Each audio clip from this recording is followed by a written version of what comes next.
think we're going to see a lot of things that most people never see. Off we go, off we go. To Zion, baby.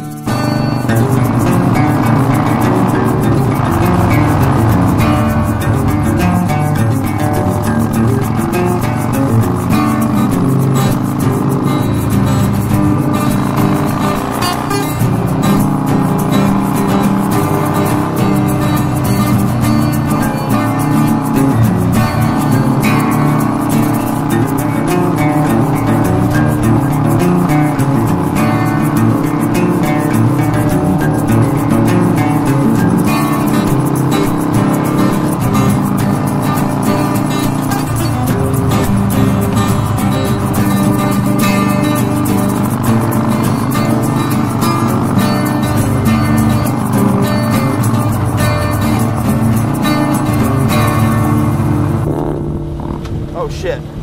Oh shit. Oh shit. Alrighty, everybody, this is Redstone Cabins. Look at this view, it's amazing. All kinds of stuff all around us. It's good stuff. But we've got to get to cell phone service. We're kind of out in the middle of nowhere here, which is awesome. Very cool.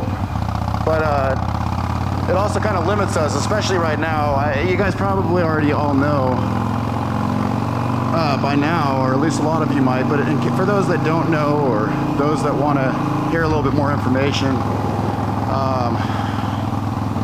last night we pulled into this place. I got us 3 nights here and 4 cabins, and you know, yesterday was Gabe's birthday, and we pulled up. And everybody, all of us, even myself included, were just blown away. I mean, we're out here. We're in the middle of Utah, and like, just amazingness. And we've got these awesome cabins, which I'll show you a little bit of the inside, and you know, the area. Maybe I'll throw a little bit of footage up right now, or here in a bit when it gets maybe a little bit dull. That's cool. That spire coming out. I don't know if you can see that in the distance, just a little spire right there in the middle of that brush. But yeah, we got here last night, and we were just all excited and gung-ho to get the day started. And you know, I mean, it was like 8 o'clock or 9 o'clock. I think it was 9 o'clock at night. We hadn't eaten anything for hours, and we were all starving.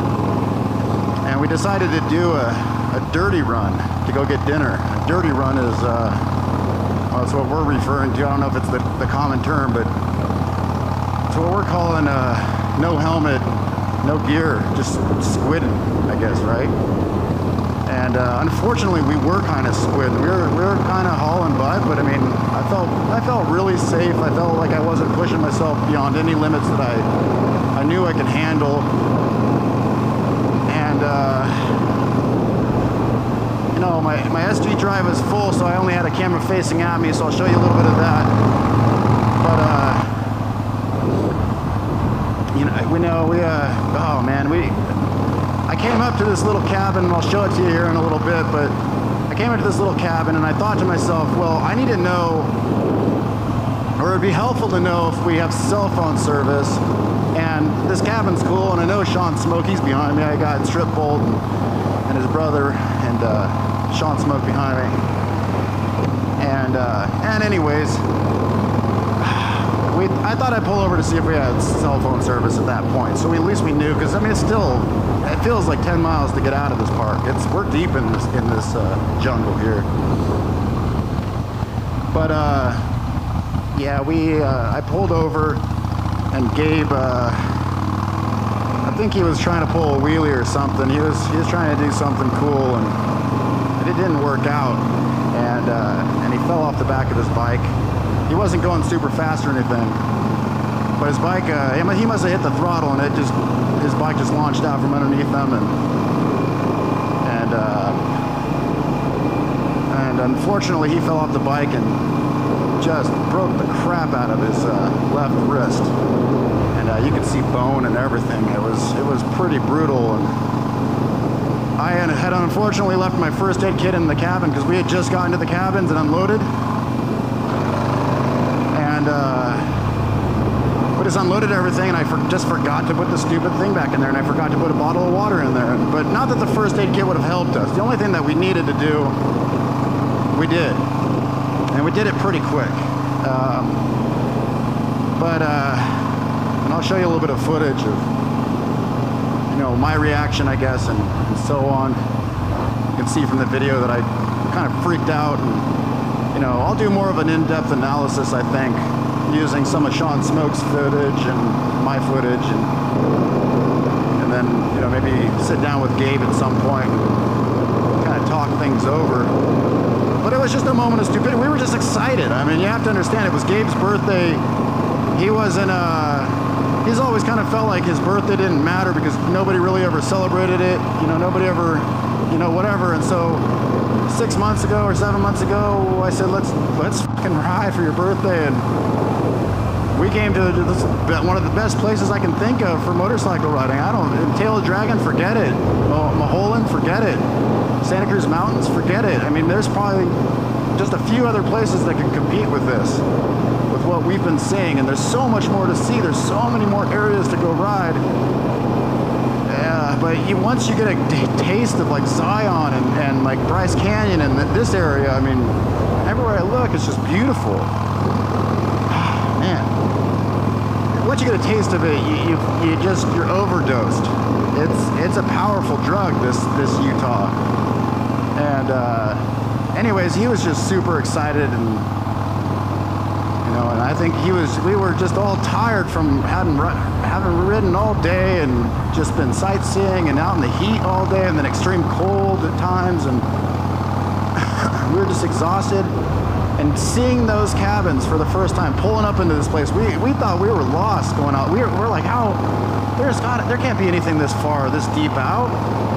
And there's this oasis, this amazing gem of these cabins, man. And they're, I'll do more of a review on them here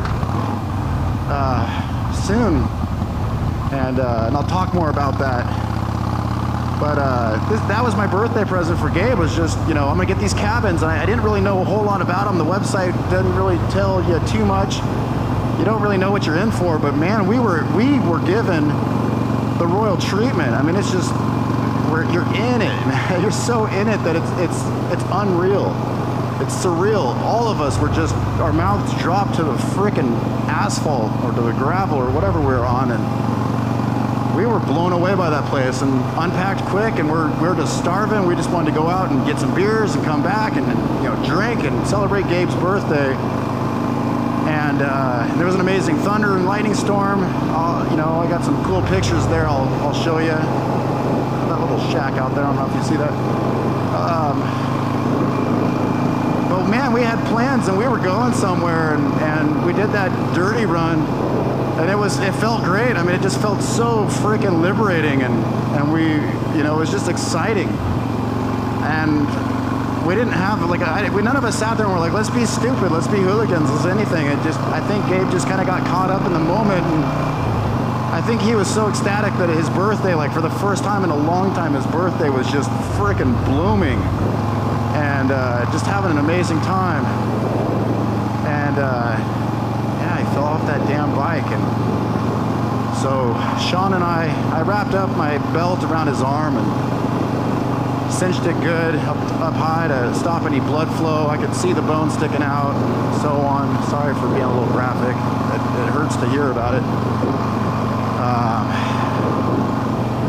His bike is fine. I mean, he just needs to clean the damn thing now. He's still got a good hand to do it, so he's fine. But he'll probably be out of riding for a while, unfortunately, and I lose a good riding buddy. A good riding buddy, Gabe. And man, I'm just so glad that we got to at least do this before something happened to one of us. And man, I mean, what a place to go out with a bang. Of all places, this is beautiful. Picked a good spot to have your first crash. I think it was your first crash.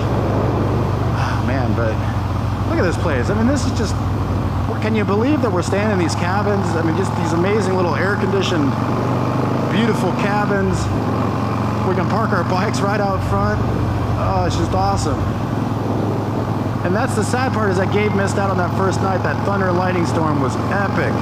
Sean and I stayed up till 4:30 in the morning, I think, taking pictures and just watching that, you know, just the ominous feeling, knowing that that lightning bolt, that thunder just rolled in about 1.5 seconds later, so we knew it was close. We were setting up the camera.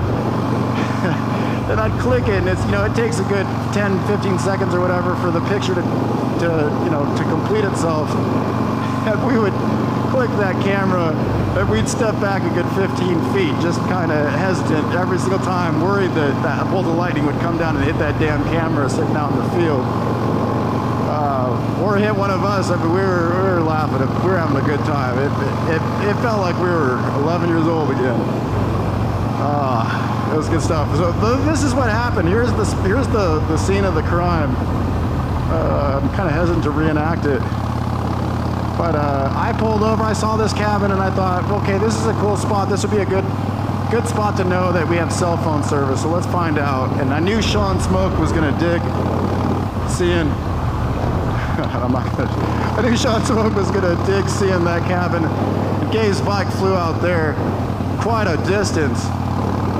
Oh man, okay, that bike, I mean, if Harleys, man, those bikes can ride themselves, because that bike went like, I don't know, 40 yards out. I mean, it just, I think I finally realized he fell, panicked, rode my bike up to him, turned my bike off, checked out Gabe, made sure he was cool, found out his wrist was broken, told him to just relax and to just kind of breathe, and then I think I looked out in the field and I still saw that bike riding and just finally come into a plop out in the, you know, slow little plop. It was pretty damn lucky, so he doesn't have to worry about any bike damage. It, you know, just needs to get tightened up on the bars a little bit and he's fine. These bikes are brutally tough, but look at that, it's amazing. I don't know if the camera picks up any of this stuff here, but it is just epic. Little animals want to kill themselves out here. Yeah, we had cottontails jumping out in front of us last night, jackrabbits, and so anyways, we got out the cell phone. Sean Smoke and I took off. We were gonna haul ass. We felt like we should have, but at the same time, we just kind of slowed things down. We didn't want to add any more injury to what had already been going on. So we carefully made our way back without helmets, back to the park. And they gave us the phone. I called 911, and by the time we got back, the ambulance had already showed up, so it was a very quick response. Everybody was just super awesome, super helpful, super nice. Look at that. There's like a cool little building back there wrapped by those things. That's amazing. Holy cow. This place is amazing. If you come to Utah, you need to come here. This is a gem, and it's right near Bryce Canyon and Escalante. There's amazing roads all over you, around you, and then you're not even that far away from Zion. I mean, and it's so central to so many amazing roads. You could stay here for a week and go ride every day and just be the happiest camper on earth.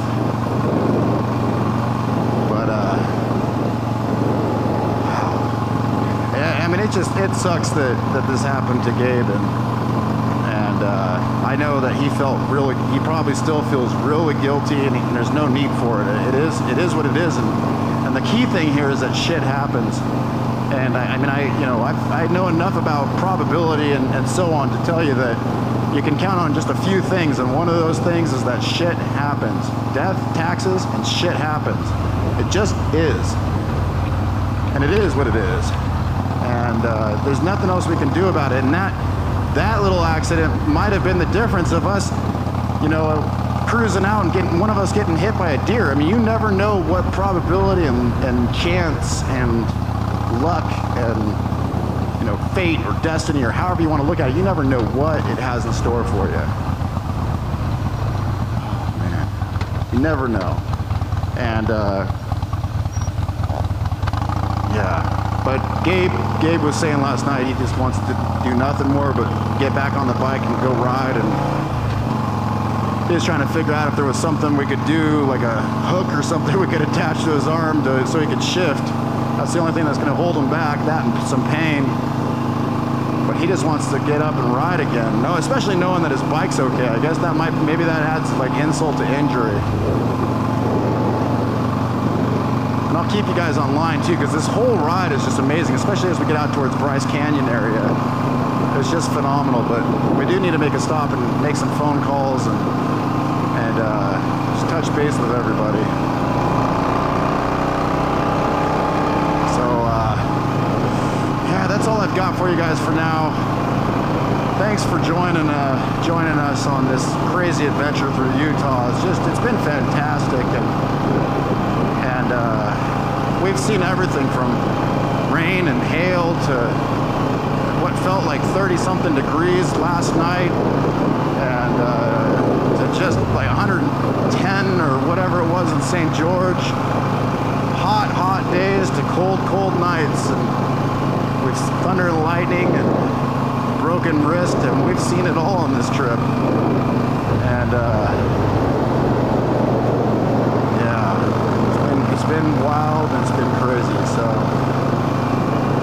and I just want to do it again. I just want to come back here every year if I could. I don't know if I can figure that out, but I'm just in love with Utah. I want to come back in like fall or spring or something. And this place is just amazing. Anybody that lives in any of these areas, the southern Utah area, is just a lucky bastard, because it is nice. It's very nice here. So anyways, that's all I have for you as I head into the town of Tropic to make some phone calls and to figure out our plan. Fortunately, we brought our truck, or I brought my truck, and it's in Vegas. Because I had already busted up my leg, so the truck is in Vegas, and that was one of the things that we did think about when bringing the truck, was just in case something happens, we have a way to bring a bike back, you know, even if it's kind of destroyed. And fortunately, we have that truck. Otherwise, we'd have to rent a storage unit, and it would be thousands of dollars in storage. So, or whatever. So. Anyways, what a strange trip it's been. I'll catch you guys on the flip side. Peace out. Thanks for hanging with me.